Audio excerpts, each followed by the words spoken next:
Assalamu alaikum. Bonjour à tous.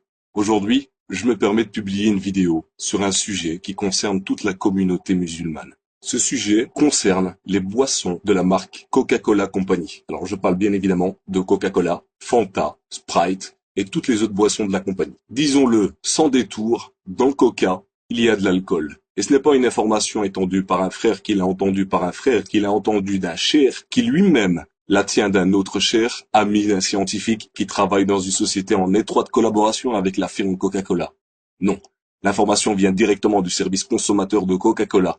Et elle ne date pas du siècle dernier, elle date du mercredi 11 juillet 2007. En réponse à l'un des lecteurs du site Alkez, qui a eu la bonne idée de contacter Coca-Cola Company, puis de scanner la lettre qu'il a reçue, le service consommateur de Coca-Cola écrit noir sur blanc. C'est avec plaisir que nous vous confirmons que la boisson rafraîchissante sans alcool peuvent contenir d'infimes traces d'alcool provenant des arômes utilisés, entre parenthèses, des supports d'arômes. En effet, la quantité d'alcool présente dans nos boissons est toujours très faible et en tout cas toujours inférieure à 1,2 degré d'alcool présente dans nos boissons, soit 1,2% en volume.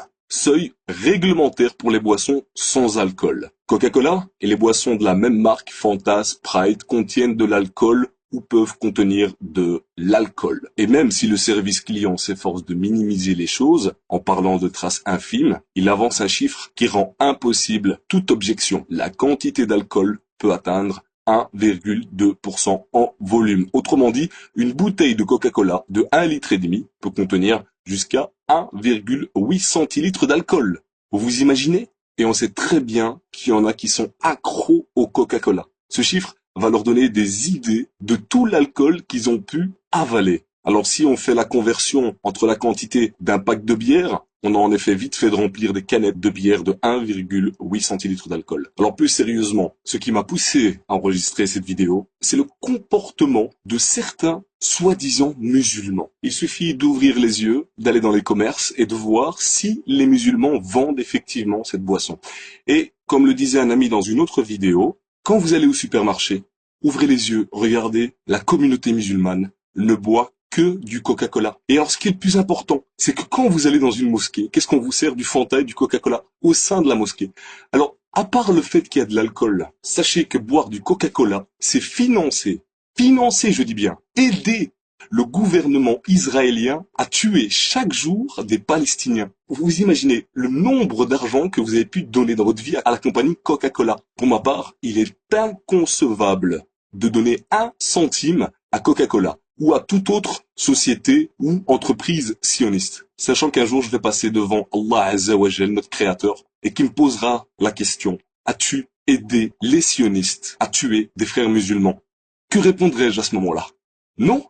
Alors il suffit d'aller sur internet et de regarder les commentaires des consommateurs musulmans pour se rendre compte de la gravité de leurs commentaires justement. Et à ce juste titre, je vais vous lire quelques propos de consommateurs musulmans. Le premier: franchement, c'est le cadet de nos soucis. Quand les Palestiniens meurent sous les canons et les tortures, et que vous vous intéressez aux bulles du Coca-Cola, qui sont halal ou haram, vous faites pitié. Alors franchement, c'est cette personne qui me fait vraiment pitié. En achetant les marques Coca-Cola, c'est financer justement les meurtres et les massacres envers les Palestiniens. Alors un autre commentaire qui est beaucoup plus poignant: je bois du Coca-Cola, du Fanta et du Sprite régulièrement, et je n'ai jamais eu la gueule de bois.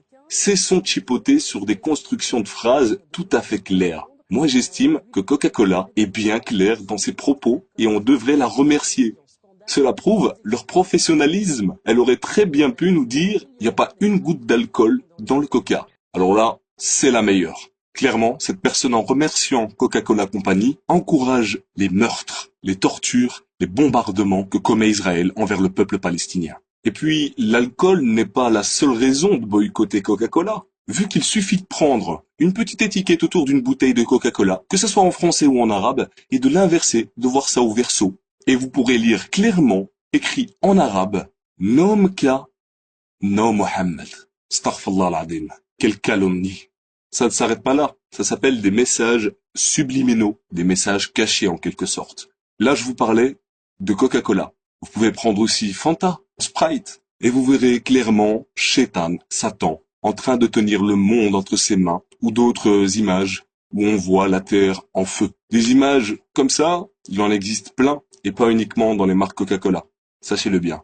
Et pour vous prouver que certains dirigeants de mosquées n'ont aucun scrupule, la mosquée de Paris certifie que Coca-Cola est halal. Et donc, soutient Coca-Cola. Je suis convaincu que la fin des temps approche à très grands pas. Il sera de plus en plus difficile de pratiquer sa religion.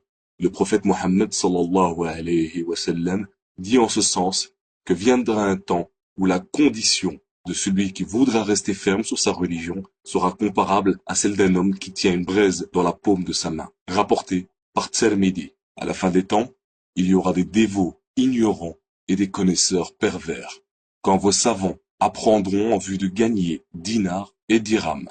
Viendra au sein de ma communauté des gens qui considéreront l'adultère, le port de la soie pour les hommes, le vin et les instruments de musique comme licites. Rapporté par le Bukhari. Salama, qu'Allah l'agrée, rapporte que le messager d'Allah sallallahu alayhi wa sallam a dit: viendront après moi des émirs dont vous agréerez certaines choses et réprouverez d'autres. Celui qui les réprouve s'est innocenté, et celui qui les désapprouve est préservé.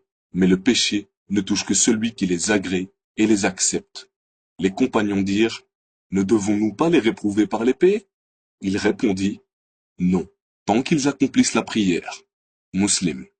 Nafi rapporte que lorsque les habitants de Médine dénoncèrent le pacte d'allégeance à Yazid ibn Muawiyah, ibn Omar réunit ses domestiques et ses enfants et dit: j'ai entendu le messager d'Allah sallallahu alayhi wa sallam dire: on dressera un étendard pour chaque traître le jour de la résurrection, et nous avons prêté serment d'allégeance à cet homme conformément à l'allégeance légiférée par Allah et son messager. Je ne connais pas de traîtrise plus grande que de prêter serment d'allégeance à un homme conformément à l'allégeance légiférée par Allah et son messager.